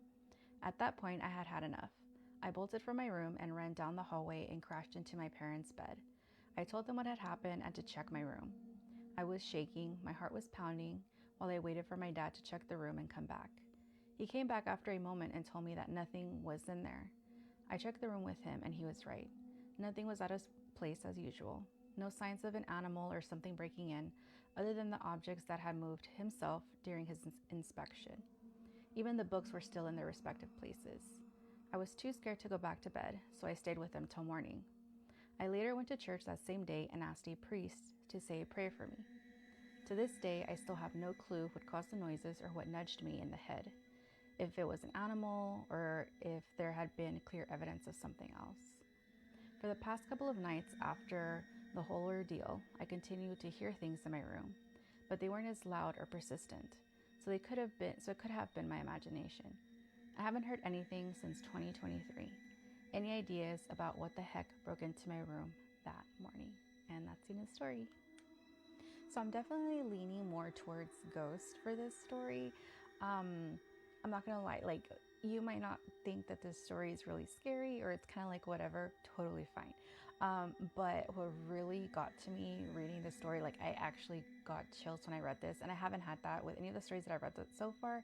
Like, yeah, they're creepy or whatever, but I actually got chills with the story was when I read the line where OP says, something started poking through the blanket and into the side of my head. I think what got me though with that line is that growing up, whenever I had an overactive imagination for sure when I was a kid. So I would always get scared at night, and what I would always do is I would always put the blanket over my head, like every kid, right? You put the blanket over your head and you feel safe, like that's gonna actually do anything.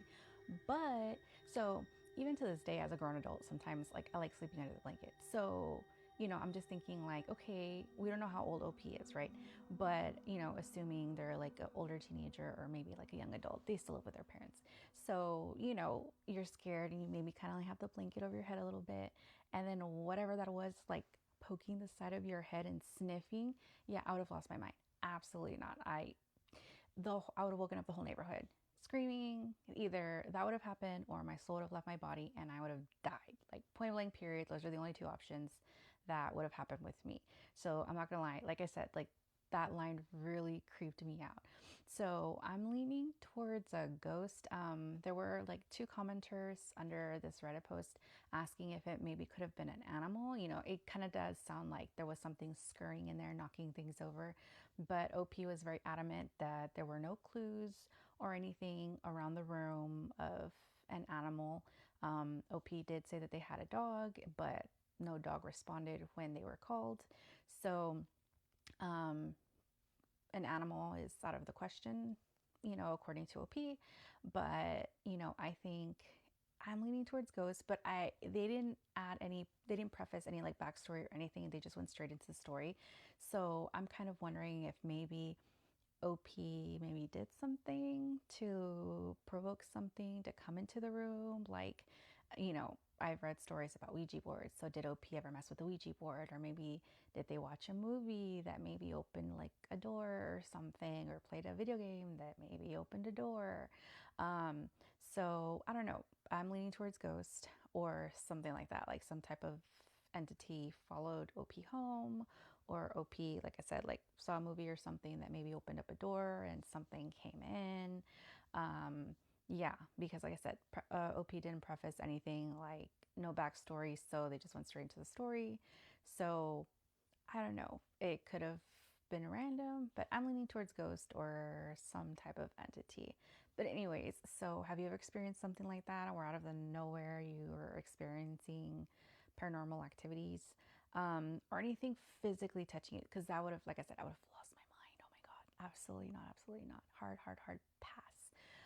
But anyways, what do you think happened here? Do you think something happened at all? Or do you think maybe OP just dreamt the whole thing and maybe was lucid dreaming the whole time and nothing actually happened? And that's why her and her dad, or sorry, OP and their dad never found anything, because maybe they were lucid dreaming. I don't know. Anyway, so what do you think? Let me know. If you have any experiences or anything like similar that happened to you, and you would like to share it with me, you could send it to my email in my bio, and I'd love to read that. But anyways, let me know in the comments what you think. Want to hear something scary? Have you ever played the Man in the Fields ritual? No? Me neither. Want to play it? To begin the game, you need a house that has a backyard and a door that's relatively empty and has a lock. You're also going to need a non-electric source of illumination, like a candle or lantern. You also need a crucifix and an analog watch, or you just need a watch that's not electric. You can't use your cell phone. Then, light your light source and go into your backyard. Turn and face your house and then repeat the phrase, "Who will scare the crows away?" 7 times. Once you do this, listen closely. If you hear nothing, then the summoning didn't work, and I don't suggest going back in your house. You can if you want to, but it is highly suggested to not go back in the house and to stay away until 6 a.m. Whether you choose to adhere to that rule or not is up to you. However, if the game succeeded, you will hear a voice either aloud or in your head that says, if you hear that, then the game succeeded, and you need to immediately run to your house and lock the door. Once you get inside your house, go into the room that you chose. Ideally, it's not supposed to have anything in it, but I know that's unrealistic for a room in your house.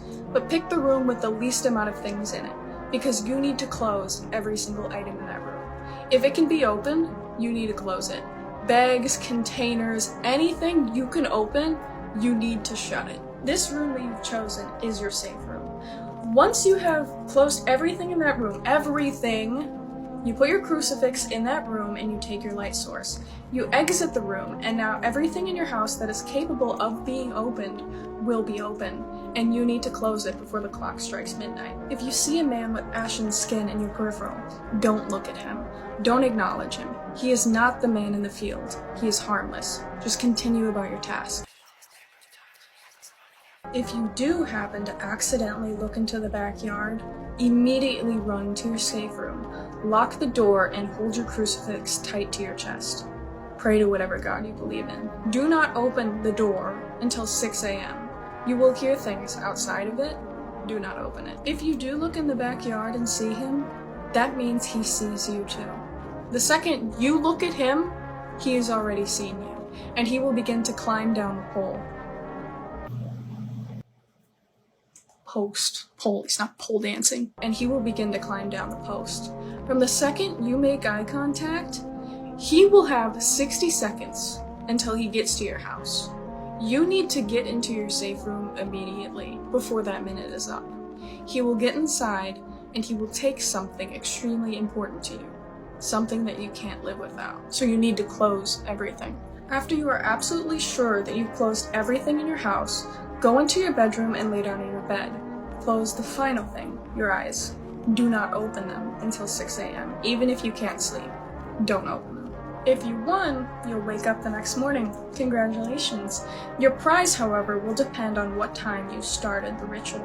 Beginning 3 hours before midnight means physical safety for an entire calendar year. 2 hours before midnight means physical and financial safety.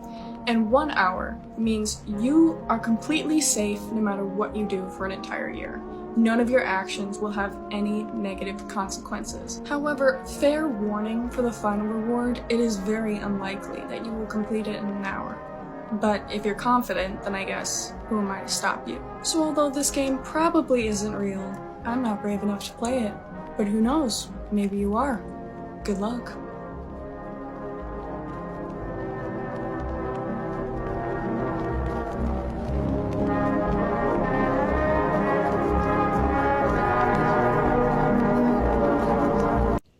To tell you guys this ghost story. This story was sent into my email, and if you have any ghost stories, paranormal encounters, or scary stories that you want to share, you can send them to the email in my bio. People will tell you that every house makes sounds, old or new, pipes, settling foundations, creaky floors. When there seems to be an odd sound, there also always seems to be a logical explanation. But my mother's house is the exception, because there was something deeply wrong with my mother's house. That house didn't come with logical explanations, but it did come with everything else. The home felt aware, like the walls were listening and the windows were watching. Something was there, and the first sign was my mother's voice. Everything started when I was little. I'd be in my bedroom playing with toys or watching TV when I'd suddenly hear her call my name, clear as day, and exactly as she always did. Without thinking, I'd get up and walk through the house to seek her out. Every time I'd find her, I'd ask her what she called me for, and every time she would be confused. "I didn't call you," she'd say. After this happened so many times, I was unable to just shrug it off. But in the beginning, I tried to go through the list of explanations that would make me feel better. Maybe it was my imagination, or the TV was left on and that's what I'd heard. Maybe the sound had traveled in from outside. I don't know, but days apart, sometimes even weeks, the voice would always return. It always came from somewhere different. I can remember times where I'd hear it right outside my bedroom door. Other times it would come from the kitchen, down the hallway, or in the living room. Always her voice, always calling my name. Eventually, it had happened so often that I stopped answering it altogether, because it got to a point where, more times than not, if I heard my mom calling me, it wasn't actually her. After complaining about it to my mother so often, she finally broke down and confessed something she'd been keeping to herself in an attempt not to scare me. Apparently, she had also been hearing a voice. Mine. She told me that there were times she'd hear me calling her from another room. She'd search the entire house, calling out for me, to find where I'd called her from, only for her to realize I was asleep, or not even home at all. Neither of us were imagining this. Whatever was in our home was imitating us perfectly and trying hard to get our attention. After that conversation with her, I started noticing things that I'd ignored before. The feeling inside the house, like it was holding on to something, heavy almost. Like for some reason, the air had weight to it in there. Then there was the constant feeling that someone was standing just outside your field of vision, wanting to catch your attention, waiting for you to look. Nighttime was the worst. If I left my room to grab a drink or something to eat, I'd immediately feel like I'd walked in on someone already using the space I'd just walked into. Now, up until that point, I'd never actually seen anyone, but I've learned to trust my instincts over the years, and they were working overdrive to let me know that I wasn't alone. Then the shadows started. I'd catch movement out of the corner of my eye almost every day. Some dark figure crossing a doorway or slipping around a corner, but every time I'd turn to look and give it my full attention, it was always gone. And then came the one experience that I can't seem to shake. I had fallen asleep on the couch one night watching TV. When I woke up, the television was still on, casting a blue glow across the room. I looked up, and there were 2 children standing inside the TV screen. 2 children who were very clearly not part of the show happening in the background. They were watching me, and as I tried to make out their features, I couldn't. They were blurred, almost like my eyes themselves refused to focus on them. As soon as my brain caught up to what I was seeing, I screamed, jumped off the couch, and ran straight to my mother's room. By the time I reached high school, things in the house had become downright terrifying. One night, I woke up lying on my stomach. I tried to roll over onto my back when I realized I couldn't move. Every part of my body was stuck, locked. My immediate thought was that I was experiencing sleep paralysis. I'd heard about it before, and I was trying to remember what the procedure was here, so I tried to stay calm. Until suddenly, I was being pressed into the mattress forcefully. And then a sharp pain. Claws digging into my back, pinning me down. There was no denying it. Something was in that room with me. As all of this was happening, something changed. I felt like I wasn't inside my body anymore. I was somehow above myself, watching. I could see myself lying there completely motionless, while whatever had me pinned stayed hidden in the darkness. I noted that the room looked exactly the same, but the feeling in there was completely different. And from one second to the next, I had this horrifying feeling that whatever was there knew I could see it. Like it realized I was aware of it. And then, just as suddenly as it had started, everything stopped. No more pressure, no more claws. I could move again, but I didn't get up. I felt defeated. I just laid there staring into the darkness until morning, too terrified to close my eyes. Not long after that, I moved out and went to live with my dad, feeling strongly that whatever haunted that house couldn't follow me. Until one night, shortly after moving in, I heard a familiar voice calling my name. My mom's.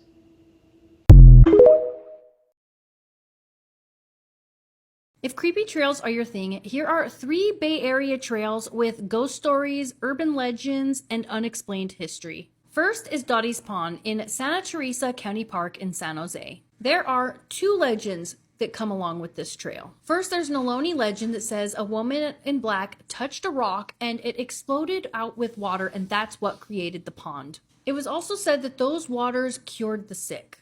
Centuries later, there's another story that tells of a woman named Dottie. They say that she drowned in the pond after a family dispute. It is said that a demonic hand reached up and pulled her down. Legend says that to this day, if you get too close to the water, that those same demonic hands will pull you in. Next is Happy Hollow. One local legend says that the creek behind the park is haunted. They say that it's the spirit of a woman in a red dress who was unalived there in the 1970s. Visitors have reported eerie feelings and sightings around the creek, making it one of San Jose's lesser-known hauntings. And finally, the Berkeley Mystery Walls. These winding stone walls stretch throughout the East Bay, and no one knows exactly who built them or why. Over the years, they've been linked to ancient civilizations, indigenous cultures, ranchers, and everything in between, whether they're archaeological mysteries or remnants of California's past. They remain one of the Bay Area's most fascinating unsolved landmarks. Have you been to any of these? If you know of any other creepy trail or hidden spot in the Bay Area, Santa Cruz, or Monterey, or anywhere beyond, I'm always looking for new places to explore.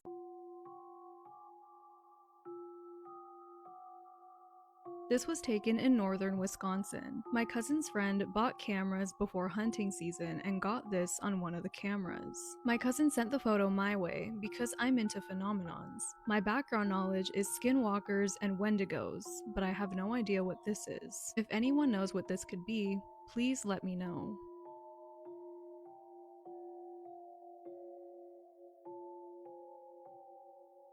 My ex-girlfriend went on a solo trip and she sent this photo to her family to show them that she had safely reached her hotel room. Her brother replied to the photo and asked, "Who is that in the mirror?"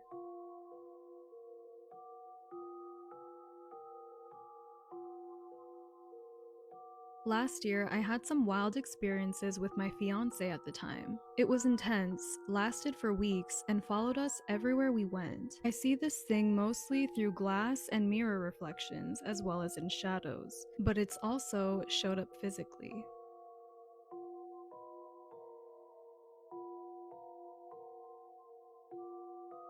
I don't know what this could be. There was no human in the room besides the little kid sleeping in the bed. There was a dog in the room that would have barked if somebody had entered. I'm usually not the kind of person who believes in this sort of thing, but it's hard for me to explain what this thing is.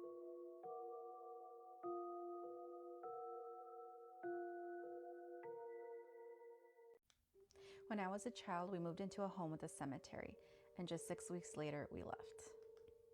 When I was about 5 years old, we moved into an antebellum farmhouse in rural Alabama that had this old family cemetery in the backyard. The cemetery was surrounded by a decrepit wooden fence that had a dozen or so tombstones that looked like they were falling over. My bedroom was on the second floor, and my bunk bed gave me a perfect view of the cemetery out back.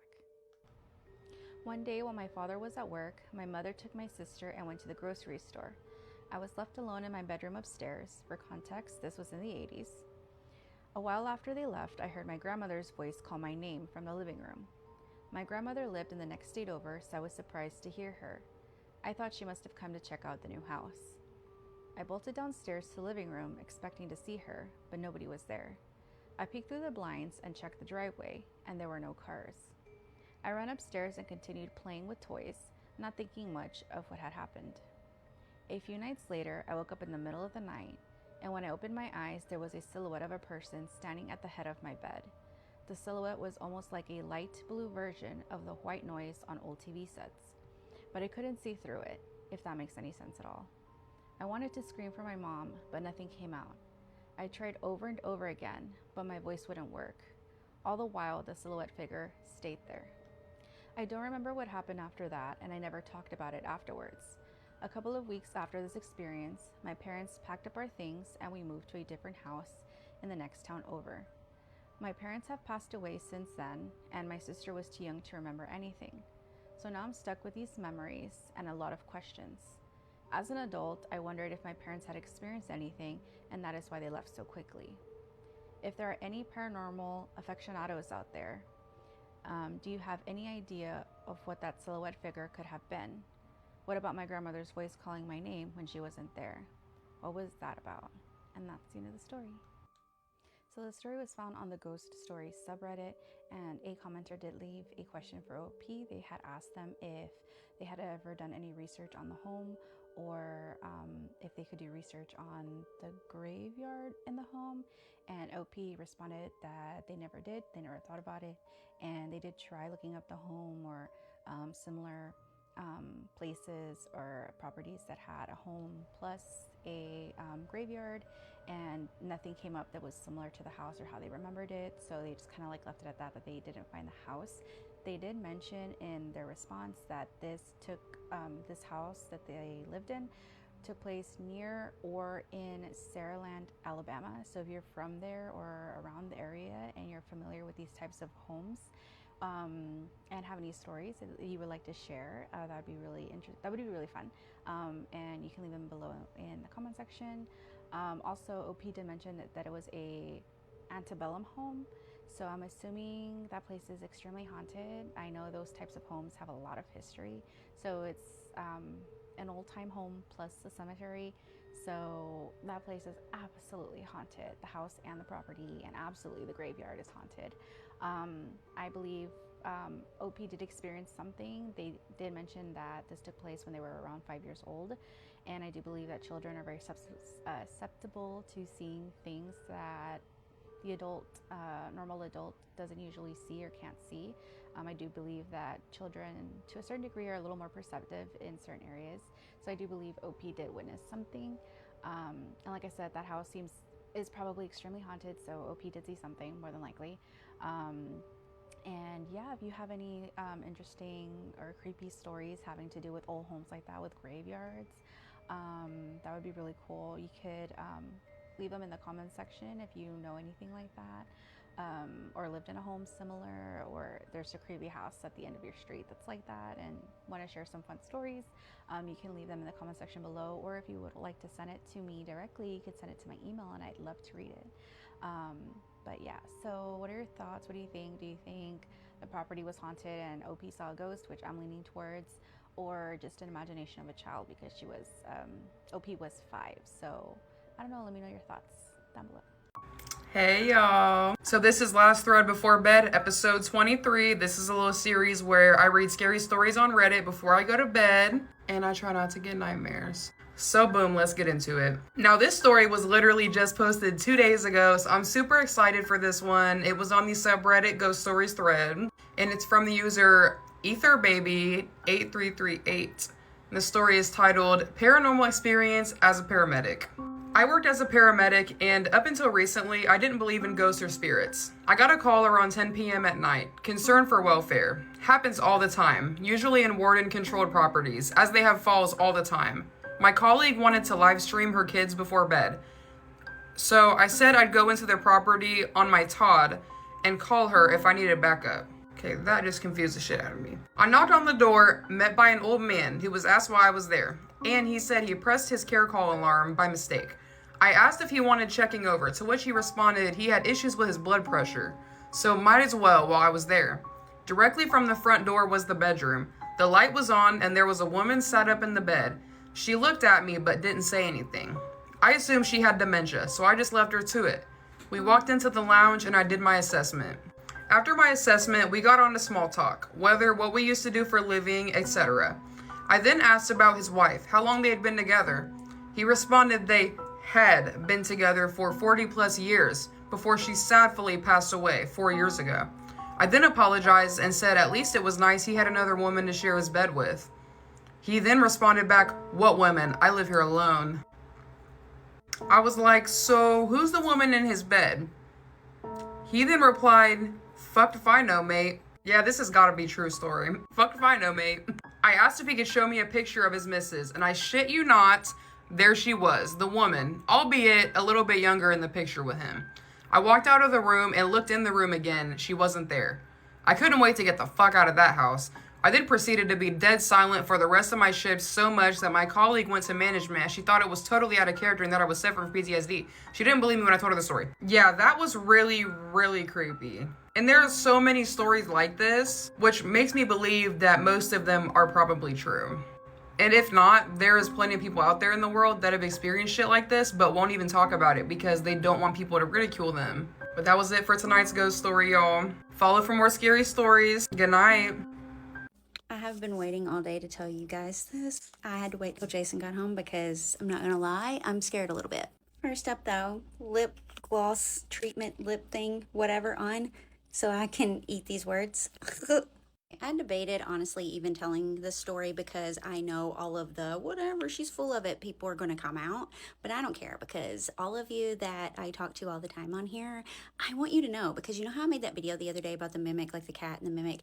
Everyone freaked out because it was about like a mimic, but they thought I was talking about the cat. Okay, I wasn't. It was just like a lead way in to tell you about mimics. Well, you remember like a while back, I had a mimic at my house. It was like, what, a year ago or something? Okay, so I haven't had anything happen in a long time, right? Well, I was cutting my hair at like 1:30 in the morning, as I do. Y'all know that I do this. This was last night.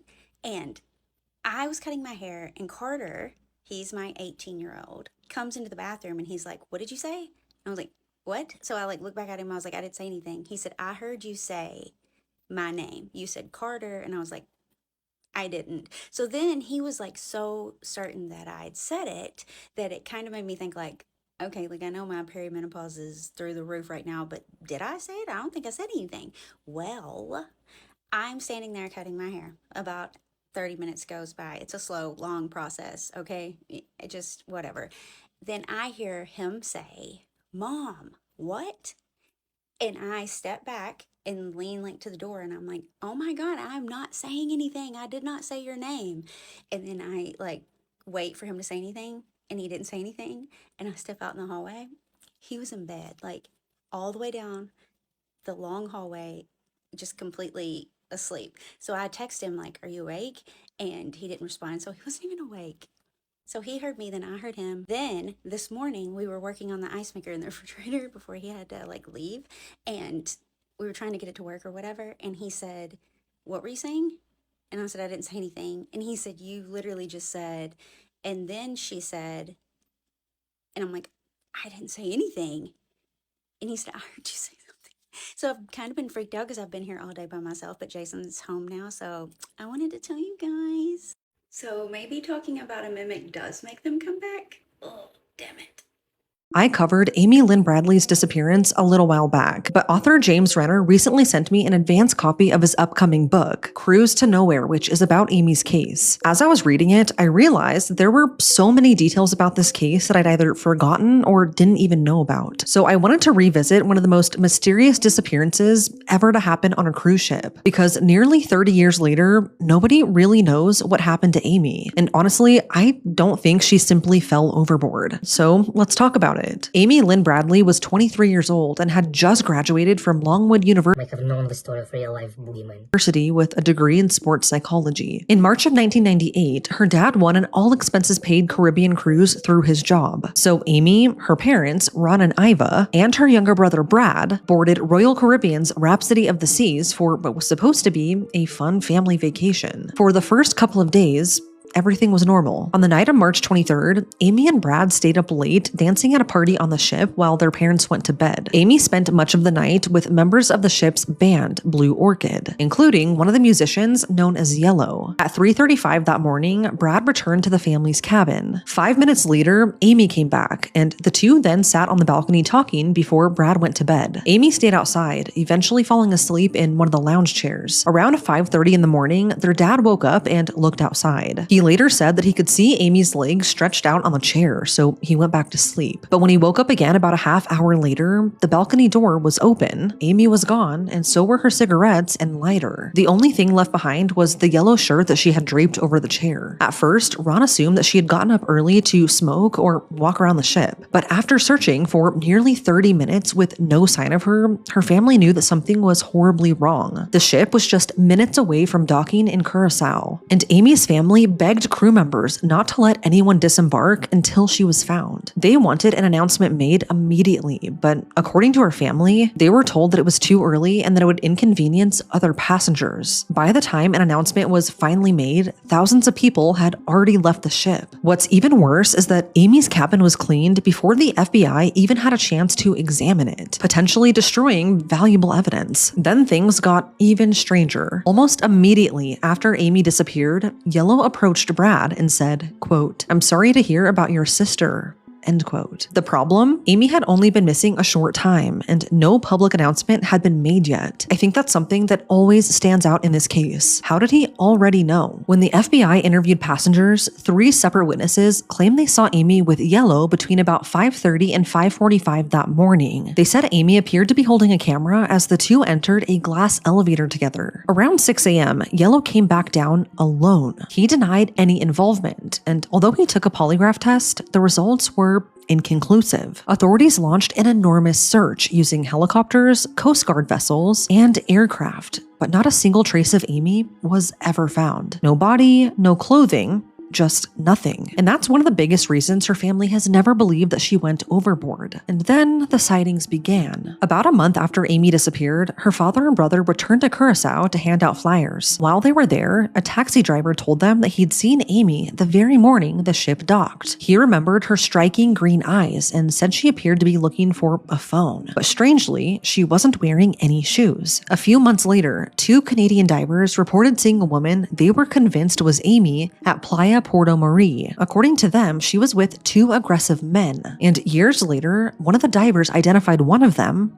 as yellow. He also accurately described Amy's tattoos and even the watch she always wore. He says even though it's been so many years, that encounter still haunts him. Then came one of the most disturbing reports. A U.S. Navy sailor later claimed that while he was visiting a brothel in Curacao, a woman approached him and quietly said, quote, "My name is Amy Bradley."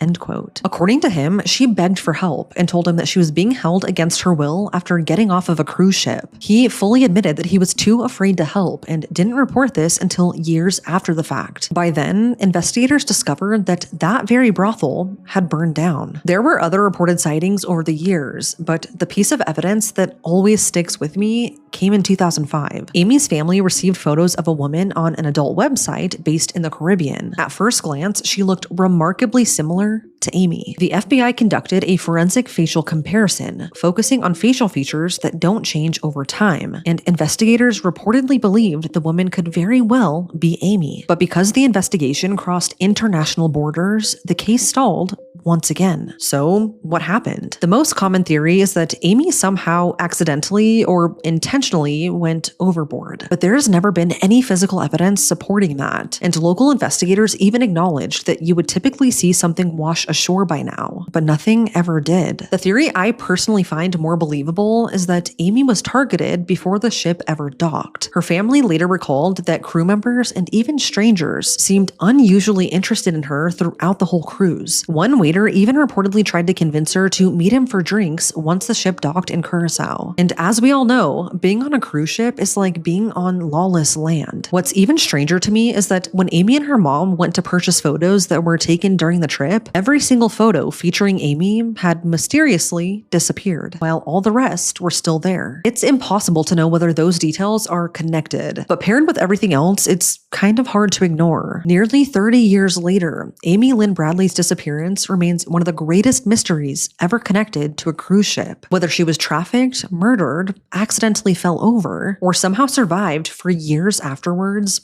nobody knows for certain. If you have any information about Amy's disappearance, you can contact the FBI at 1-800-225-5324 or submit a tip through the FBI's online tip portal. And if this case fascinates you as much as it does me, I'd genuinely recommend reading James Renner's Cruise to Nowhere, which comes out on July 28th of this year. He was nice enough to send me an advance copy, and he goes far beyond the headlines with details and investigative angles that I'd never come across before. It's honestly what made me want to revisit Amy's case in the first place. What I covered in this video were just the main facts of this case, but there's much more included in this book that I wouldn't even be able to fit in one video, which is crazy because I think my last video on this case was like 14 minutes long or something like that. But hopefully one day, Amy's family finally gets the answers they've spent nearly 3 decades searching for.